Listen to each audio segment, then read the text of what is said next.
মধ্যরাতে সেনাবাহিনী সমন্বয়ক সার্জিস এবং হাসনাত আবদুল্লাহকে বেধড়ক পিটিয়ে হাসপাতালে পাঠিয়েছেন। সকালেই জরুরি ঘোষণা দিল সেনাপ্রধান। বিস্তারিত রয়েছে ভিডিওতে, আপনারা দেখতে থাকুন।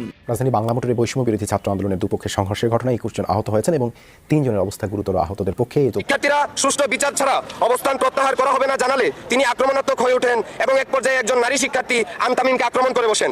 আহত 21 জনের মধ্যে 3 জনের অবস্থা আশঙ্কাজনক। তাদেরকে ঢাকা মেডিকেল কলেজ হাসপাতালে ভর্তি রাখা হয়েছে। উচ্চ বিষয়কে কেন্দ্র করে 3 ঘণ্টা ব্যাপী সংঘর্ষের ঘটনা ঘটেছে। বৈষম্য বিরোধী ছাত্র আন্দোলনের এক ছাত্ররা অন্য ছাত্রদের উপর গায়ে হাত তুলতেছে। বৈষম্য বিরোধী ছাত্র আন্দোলনের যে কেন্দ্রীয় কার্যালয় আছে সেইখানে 2 গ্রুপের মারামারিতে তরুণী সহ 7 শিক্ষার্থী আহত হয়েছে। তবে আমরা দেখছেন যে বাংলা মোটর কার্যালয় কিন্তু একজন শিক্ষার্থী, যে কিছুক্ষণ আগে আমরা যাকে সুস্থ অবস্থায় বৈষম্য বিরোধী ছাত্র আন্দোলনের কার্যালয়ে দেখেছিলাম, পক্ষের ভিতরে তুমুল সংঘর্ষ এবং সেখানে শান্তিপূর্ণভাবে অবস্থান করতে থাকি। আমাদের সাথে যুক্ত হন জুলাই আন্দোলনের আরো অনেক প্ল্যাটফর্মের সহযোদ্ধারা। কর্মসূচির এক পর্যায়ে বৈষম্য বিরোধী ছাত্র আন্দোলনের কেন্দ্রীয় নির্বাহী সদস্য নাইমুল আবেদিন সেখানে উপস্থিত হয়ে অবস্থানরত শিক্ষার্থীদের চলে যেতে বলে। শিক্ষার্থীরা সুষ্ঠু বিচার ছাড়া অবস্থান প্রত্যাহার করা হবে না জানালে তিনি আক্রমণাত্মক হয়ে ওঠেন এবং এক পর্যায়ে একজন নারী শিক্ষার্থী আনতামিমকে আক্রমণ করে বসেন। অবস্থানরত শিক্ষার্থীরা এই ঘটনার প্রতিবাদ জানালে বৈষম্য বিরোধী ছাত্র আন্দোলন কর্মীদের ও অবস্থানরত শিক্ষার্থীদের মধ্যে বাকবিতণ্ডা ও উত্তেজনাকর পরিস্থিতির সৃষ্টি হয়। এরই এক পর্যায়ে বৈষম্য বিরোধী ছাত্র আন্দোলনের আরেকজন কেন্দ্রীয় নেতা, যিনি গতকালের হামলাতেও উপস্থিত ছিলেন, রিফাত রশিদ, অবস্থানরতদেরকে আটকে রেখে হামলার নির্দেশনা দেন এবং তারপর পরেই অবস্থানরত শিক্ষার্থীদেরকে বেধড়ক মারধর করে বৈষম্য বিরোধী ছাত্র আন্দোলনের কর্মীরা। এই দ্বিতীয় দফা হামলায় আনতামিম ছাড়াও আরো আহত হন রাবেয়া, ইমরান সরকার, মাসুদ, হাসিব, বাবু, আবরার, ফারহান, আলামিন সহ অন্তত 21 জন।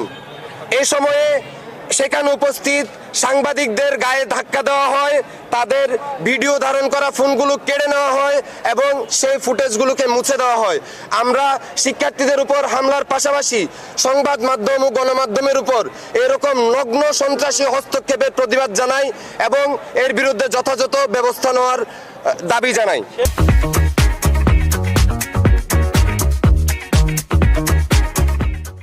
আহত 21 জনের মধ্যে 3 জনের অবস্থা আশঙ্কাজনক। তাদেরকে ঢাকা মেডিকেল কলেজ হাসপাতালে ভর্তি রাখা হয়েছে। উল্লেখ্য, আহত সকলেই জুলাই আন্দোলনের সক্রিয় যোদ্ধা এবং সম্মুখ সারির নেতা। হামলার বিচার চাইতে গিয়ে আবারও হামলার শিকার হয়ে আমরা মর্মাহত। বৈষম্য বিরোধী ছাত্র আন্দোলন কর্মীদের সন্ত্রাসী আচরণ এই প্ল্যাটফর্ম ও জুলাই অভ্যুত্থানের স্পিরিটের সাথে সাংঘর্ষিক। এটি জুলাই অভ্যুত্থানের স্পিরিটকে প্রশ্নবিদ্ধ করে তুলছে। হামলায় জড়িত সকলকে বহিষ্কার না করে প্রশ্রয় দেওয়া হলে আমরা ধরে নিব বৈষম্য বিরোধী ছাত্র আন্দোলনও ক্ষমতার কাছাকাছি গিয়ে ছাত্রলীগেরই পদাঙ্ক অনুসরণ করছে। দিনে দিনে তারই রং এবং রূপ ধারণ করে চলছে ক্রমাগত। আজকের মধ্যে হামলাকারীদেরকে সাংগঠনিকভাবে বহিষ্কার করা না হলে এবং গ্রেফতার করা না হলে আমরা এখন একটি মিছিল নিয়ে বৈষম্য বিরোধী ছাত্র আন্দোলনের কেন্দ্রীয় কার্যালয়ের সামনে যাব। সেখানে আমরা চেষ্টা করব তাদের কেন্দ্রীয় নেতাদের সাথে কথা বলার, ব্যস্ত সমন্বয়ক ভাইদের সাথে কথা বলার। যদি তারা এই ঘটনার যথাযথ বিচারের একটা রূপরেখা আমাদেরকে দেখাইতে না পারেন, একটা গ্যারান্টি আমাদেরকে দিতে না পারেন, আমরা সেখানে আমাদের অবস্থান ধরে রাখবো যতক্ষণ না পর্যন্ত এই ঘটনার সুষ্ঠু বিচার হয়। বাংলা একটা কথা আছে, আপনের থেকে পর ভালা, পরের থেকে জঙ্গল ভালা। জঙ্গলে গেলে বান্দরে কয় তুই কোন হালা। তো পরিস্থিতিটা এমনই হয়ে গেছে যে বৈষম্য বিরোধী ছাত্রদেরকে দিয়ে আমরা দেখছি যে আগামী বাংলাদেশ হবে অন্যরকম, আগামী বাংলাদেশে এটা থাকবে না, ওইটা থাকবে না। ছাত্রলীগকে নিষিদ্ধ করছি, এবার সব ফেরেস্তা হয়ে যাবে। তো আমরা তো সর্ষের মধ্যেই ভূত দেখতে পাচ্ছি। আচ্ছা, কমিটিকে কেন্দ্র করে ভাই কেন আপনারা মারামারিতে জড়াইতেছেন? আপনারা এক টিম আরেক টিমের প্রতিনিয়তই এই পর্যন্ত, এটা সম্ভবত আমার তৃতীয় নিউজ, যে বৈষম্য বিরোধী ছাত্র আন্দোলনের এক ছাত্ররা অন্য ছাত্রদের উপর গায়ে হাত তুলতেছে। মাত্র কয়েক ঘন্টা আগে আমি চট্টগ্রামের সমন্বয়ক রাফির ভিডিওটা দিছিলাম। এখন হচ্ছে রাজধানীর বাংলা মোটরে বৈষম্য বিরোধী ছাত্র আন্দোলনের যে কেন্দ্রীয় কার্যালয় আছে সেইখানে 2 গ্রুপের মারামারিতে তরুণী সহ 7 শিক্ষার্থী আহত হয়েছে। তবে আমরা বৈষম্য বিরোধী আন্দোলনে একটা জিনিস দেখতে পাচ্ছি, আমাদের মেয়েরা মোটামুটি অনেক অ্যাক্টিভ এবং যেখানে মারামারি হয় এখানে কিন্তু মেয়েরা মাইর খায়। মেয়েদের মায়ের দৃশ্য দেখে সরকার পতন হয়ে গেছিল সারা বাংলাদেশের। এখন যে মাইর খাচ্ছেন, মানে এই দৃশ্যগুলো মানুষের কাছে কি হচ্ছে আপনারা বোঝেন? ঘটনার প্রেক্ষাপট কি? বিকাল 4:30টার দিকে আপনার এই ঘটনাটি ঘটেছে। পরে আহত অবস্থায় তাদেরকে উদ্ধার করে ঢাকা মেডিকেল কলেজ হাসপাতাল জরুরি বিভাগে নিয়ে আসা হয়েছে 7 জনকে। তো আহত কারা? ইস্ট ওয়েস্ট বিশ্ববিদ্যালয়ের শিক্ষার্থী ইমরান সরকার, তেজগাঁও কলেজের শিক্ষার্থী জান্নাতুল মিম, আবরার, আলামিন, আফসার উদ্দিন, জাতীয় কবি নজরুল ইসলাম কলেজের শিক্ষার্থী আসিফ, ড্যামরা বড় মাদ্রাসার ছাত্র মাসুদ। বক্তব্য হচ্ছে যে যাত্রাবাড়ি জোনের সমন্বয়কদের একটি মতবিনিময় সভা ছিল। এই সময় সমন্বয়কদের উপস্থিতিতে তাদের সামনে আমাদের এক সহযোদ্ধার উপর হামলা চালানো হয়। পরে আজকে কেন্দ্রীয় কার্যালয়ে এই বিষয় নিয়ে কথা বলতে এলে নাইম আসাদ বিন রনি, রিফাত রশিদ এবং হৃদয়ের নেতৃত্বে তারা আমাদের উপর হামলা চালায়। এতে আমাদের বেশ কয়েকজন সহযোদ্ধা গুরুতর আহত হয়ে বর্তমানে জরুরি বিভাগে চিকিৎসা নিচ্ছে।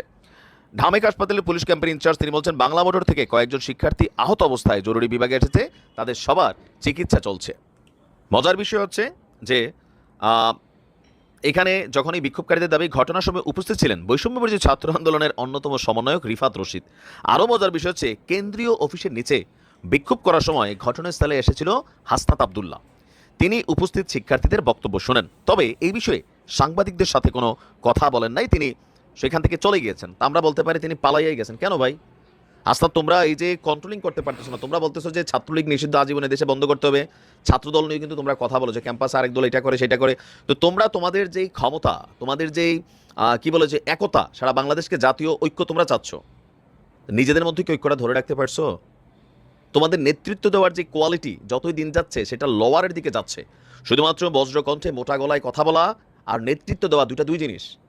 তোমাদের বিরুদ্ধে সমন্বয়কদের আস্তে আস্তে কিন্তু বিভিন্ন জায়গায় নানান ধরনের বক্তব্য আসছে, অনেকে বলে না, আবার গণমাধ্যমে তো ওইভাবে এটা প্রকাশও করে না। তবে যতটুকু আসছে আমার কাছে মনে হচ্ছে মিসম্যানেজমেন্ট। তরুণদের উপর ভরসা রাখতে হবে। তো তরুণরা তো একটা কমিটি সারা বাংলাদেশে এখনও মানে নিজেদের সমর্থক, আমরা যদি বৈষম্য বিরোধী কমিটি ধরি 20টা 30টা 40টা কমিটি হয়েছে, কিন্তু 70 to 80% জায়গায় এই ঝামেলা। চট্টগ্রামে এই ঝামেলাই ছিল কিন্তু কমিটি।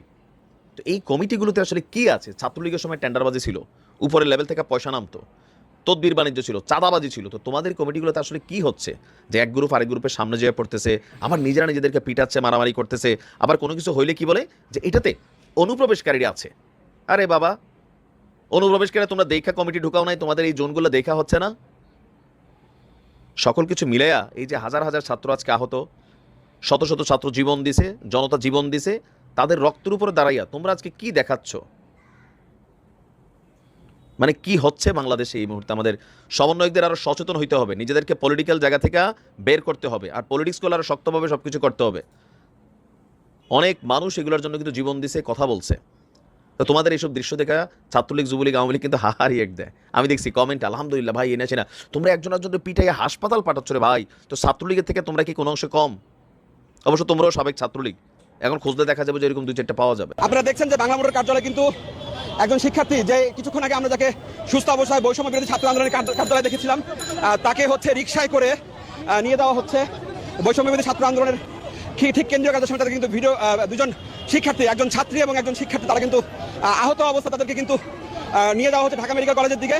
আচ্ছা শুনেন, একটা কথা বলি, যত দোষ নন্দ ঘোষ, মানে যত দোষ আমাদের বাংলাদেশে ছিল, সবাই বলছে কি ছাত্রলীগের দোষ, আওয়ামী লীগের দোষ, শেখ হাসিনার দোষ।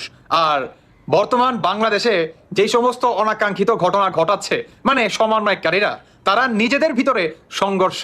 Breaking news. দর্শক বন্ধুরা, আপনারা অনেকেই জানেন, কিছুক্ষণ আগে আমি কিন্তু একটা ভিডিও দিয়েছিলাম যে সমন্বয়কদের ভিতরে মারামারি কিংবা সমন্বয়কদের পেটাইছে ছাত্রলীগ। কিন্তু এখন ঢাকার ভিতরে ভাই, মানে ক্ষমতা নিয়ে ক্ষমতার কারাকারি কে হবে, প্রধান সমন্বয়ক কে, বা কার আন্ডারে কোন রাজ্যটা খাবে বা কোন ডিস্ট্রিক্টটা থাকবে, কিংবা কার আন্ডারে কোন ফান্ড আসবে, এটা নিয়ে দুই পক্ষের ভিতরে তুমুল সংঘর্ষ, একে অপরকে পিটিয়ে হসপিটালে ভর্তি। তাহলে আমার একটা প্রশ্ন, আওয়ামী লীগ কি দোষ করছে? আপনারা তো সংস্কার করবেন, আপনারা তো বৈষম্য, তো এই আপনাদের বৈষম্য বিরোধী আন্দোলনের নমুনা। হ্যাঁ, এখন কি বাংলার মানুষ বলবে না, বা আমরাই কি বলবো না যে আপনাদের একান্ত বা আপনাদের এই কোঠার নামে যেই আন্দোলন ছিল, সেটা ছিল খালি ক্ষমতা ঘেরা বা ক্ষমতার লুফ করা, ক্ষমতা কিভাবে হাতে নেওয়া যায়, কারি টাকা উপার্জন করা যায়, এটাই হচ্ছে আপনাদের মূল উদ্দেশ্য। এটা কি আমরা এখন বলবো না? এখানে একটা কথা, সেটি হচ্ছে যখন নাকি সমন্বয়করা দুই পক্ষে সংঘর্ষ হয়, ঠিক তখন সবাই বলতেছিল যে ছাত্রলীগ এইটা সেটা, আওয়ামী লীগ এটা সেটা, মানে তারা আওয়ামী লীগের দোষ দিচ্ছে, তারা ছাত্রলীগের দোষ দিচ্ছে, মানে দোষটা এভাবে দিচ্ছে যে এটা ছাত্রলীগের প্ল্যান, এটা আওয়ামী লীগের প্ল্যান। তাহলে আমার প্রশ্ন ভাই, যে সমন্বয়করা বা এদেরকে আপনারা চেনেন, তাই না? এরা শেখ হাসিনাকে স্বৈরাচার, আওয়ামী লীগ নিষিদ্ধ ঘোষণা বা ছাত্রলীগ নিষিদ্ধ ঘোষণা, আওয়ামী লীগ যাতে নির্বাচনে না আসতে পারে, প্রতিনিয়ত কিন্তু আপনারাই একের পর এক মিডিয়ার সামনে রাজপথে কিন্তু আন্দোলন প্রতিনিয়ত করে যাচ্ছেন। কিন্তু সেখানে আওয়ামী লীগের ভূমিকাটা কিভাবে বলেন? আপনারা বর্তমান সাধারণ মানুষকে ধোঁকা দিচ্ছেন। ধোঁকাটা কিরকম? যে এখানে আপনারা বলতেছেন যে এটা ছাত্রলীগের একটা চাল, এখানে আওয়ামী লীগের একটা চাল। মানে সাধারণ মানুষকে আপনারা এটাই বোঝাতে যাচ্ছেন যে আপনাদের ভিতরে এখন পর্যন্ত বৈষম্যটা আছে। এটা সাধারণ মানুষকে আপনারা বোঝাচ্ছেন, যাতে সাধারণ মানুষ আপনাদের প্রতি অসন্তুষ্ট না হয়, বা সামনে যে আপনারা ইলেকশন করতে চান বা ক্ষমতায় বসতে চান বা নির্বাচনে অংশগ্রহণ করতে চান, যাতে আপনারা জনগণের ম্যান্ডেট কালেক্ট করতে পারেন, জনগণের বাহবা পান বা জনগণের ভোট পান। এটার জন্যই আপনারা কি আওয়ামী লীগের উপরে সমস্ত দায়ভার চাপিয়ে দিচ্ছেন, যে আমাদের ভিতরে কোনো দ্বিধাদ্বন্দ্বতা নাই, আমরা এখন পর্যন্ত একত্রে আসি বা থাকবো ইনশাল্লাহ। আপনারা বর্তমান এটাই বোঝাতে চাচ্ছেন। তবে আমি একটা কথা বলি, সব জায়গায় কেন আওয়ামী লীগের দোষ দেন? সব জায়গায় আপনাদের এই কোঠার নামে যে আন্দোলন, মাস্টার মাইন্ড, প্রতিনিয়ত কি আপনারা এই ধরনের বাটপারি আর মনে করেন এই ছলনাময়ী মনে করেন কাজ করে যাচ্ছেন প্রতিনিয়ত? কেন কেন আপনারা দুই পক্ষে মানে কে হবে আসল সমন্বয়ক, কার মাধ্যমে ওই টেন্ডার আসবে, কে আপনার কারিগরি টাকা নিবে, কে হবে সুপারভাইজার বা কে হবে ম্যানেজার, এটা নিয়ে আপনারা দুই পক্ষে তুমুল ঝগড়া করেন। এক পর্যায়ে আপনার অনেক ছাত্রছাত্রীরা হসপিটালে পর্যন্ত যায়। তাহলে এখানে ছাত্রলীগের ভূমিকাটা কেমনি বলেন? হ্যাঁ, আপনারা কি বর্তমান শাক দিয়ে মাছ ঢাকার চেষ্টা করতেছেন না? এটা কি বাংলার মানুষ বোঝে না? আপনারা তো বর্তমান শাক দিয়ে মাছ ঢাকার চেষ্টা করতেছেন রে ভাই। আপনারা নিজেরা মনে করেন সংঘর্ষের সাথে মনে করেন লিপ্ত হয়ে যাবেন, আর সমস্ত দায়ভার চাপিয়ে দিবেন আওয়ামী লীগের উপর, যাতে সাধারণ মানুষ আপনাদেরকে বাহবা দেয় কিংবা আপনাদের উপর থেকে যাতে তাদের আস্থা উঠে না যায়। এটা আপনারা সাধারণ মানুষকে বোঝাচ্ছেন, তাই না? আমিও বুঝি না ভাই, সাধারণ মানুষও এখন পর্যন্ত এই সমন্বয়কারীদের মানে বাহবা দিচ্ছে এখন পর্যন্ত। নাও কেন কেন বলেন?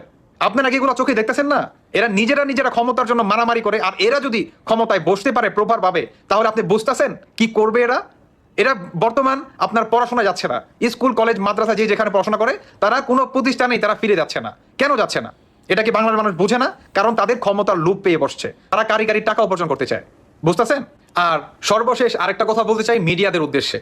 কিছু মিডিয়া যখন দেখলাম যে হাসনাত আব্দুল্লাহর একটা ইন্টারভিউ নিচ্ছে কিংবা তাকে জিজ্ঞাসাবাদ করতেছে, সেখানে বলতেছে যে এটা আওয়ামী লীগ ঘটাইছে, এটা ছাত্রলীগ ঘটাইছে। আমি ওই সমস্ত মিডিয়াদের বলতে চাই, আপনাদের পকেটে কি হাসনাত কি লাখ লাখ টাকা গুজে দিছে? হ্যাঁ, যে এই কথা বলার জন্য যে ভাই আমার ইন্টারভিউ নেবেন, বেশ ভালো কথা, কিন্তু এই যে নেন টাকাটা, এখন আমাকে এই ধরনের প্রশ্ন করবেন। হ্যাঁ, মানুষ কি এগুলো বোঝে না? আরে ভাই, যে সমস্ত মিডিয়া বর্তমানে এই ধরনের দালালি করতেছেন, এগুলো বন্ধ করেন। কেমন এগুলো বন্ধ করেন? বর্তমান বাংলাদেশের মানুষ আর এই সমন্বয়কদের গোল খাবে না, বুঝেন নাই? একই জিনিস মানুষ খায় না, মানুষ বুঝে গেছে। আর এই মিডিয়া বা যারা নাকি এই ধরনের সত্যকে লুকিয়ে অন্যের উপর আপনার দায়ভার চাপিয়ে নিজেরা রক্ষা পেয়ে যেতে চান, তাদের বিচার ওই বাংলার মাটিতে একদিন হবে। প্রত্যেকটা মিডিয়ার এই বিচার হবে ইনশাল্লাহ, যারা নাকি বর্তমানে মিথ্যা প্রচার করতেছেন এবং একজনের দোষ আরেকজনের উপরে চাপিয়ে আপনারা রক্ষা পেয়ে যাচ্ছেন। আপনাদেরও বিচার এই বাংলার মাটিতে হতেই হবে। আমি সর্বশেষ একটা কথাই বলতে চাই ভাই, সাধারণ জনগণদের উদ্দেশ্যে, এখন পর্যন্ত সময় আছে। আপনারা এই সমন্বয়কারীদের কথা শুনে কেউ আন্দোলনে কিংবা রাস্তাঘাটে রাজপথে নেমে যাবেন না। তাহলে মাথায় রাখবেন, 2 দিন পরে আপনার কাঁধে উঠে এরা মনে করেন আপনার মাথার চুল ছিঁড়বে। সেটা অতি নিকটে সেই সময়টা। আশা করি সেই সুযোগটা এদেরকে দিবেন না। এখন পর্যন্ত সুযোগ আছে, এদের কথা কিংবা এদের প্রতিটি কথার আপনারা কাউন্টার দেন কিংবা প্রতিবাদ করুন। তাহলে এই সমন্বয়কারীরা বুঝে যাবে যে আমাদের উপরে সাধারণ জনগণের নাই, কিংবা আমরা যদি ইলেকশনে দাঁড়াই কিংবা নির্বাচনে অংশগ্রহণ করি, তাহলে জনগণের কোনো ভোট আমরা পাবো না। এটা সমন্বয়কারীদের বুঝাই দেন। আর না হয় দেশটা রসদ